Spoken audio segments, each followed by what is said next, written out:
Avec le pouvoir viennent les responsabilités. Avec les responsabilités viennent les opportunités. Et avec les opportunités vient la corruption. C'était comme la peste. On était tous contaminés. Canaro, welcome to Death Ghetto.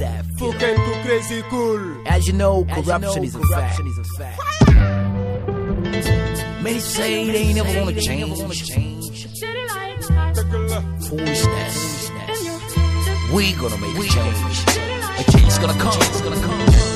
Yo, digle ajowul du ma liggéeyal kenn muy tedd te du ma nekk da ngeen ni nelaw seen nguur du fay bokk na ci li may wàññi appliqué def tedd man na laa gis yenn wul dañu dis kon jëli nga jaboot laa yor waruñu xiif duñu lekk biib duñu nekk luy ndeyu ngor su dee li nga moom lañ dee xañ muy nekk te doo bañ xam nga li ma lay wax waaye du guddee sëgëm fi njëriñam nawul waaye jullee sikki sëgëm fi sëriñam nawul baal wax bi yaa ngi guddee fexeel wut loolu dundee teg dil moom may nekkal reggal lu ko ma njaat tiggee rësal déggal xaabi ci fuus métti bi ci bokk lay doore di xuus ku gore du muus déggee ñu noonu da nga jub man ñun yëgal ñu noonu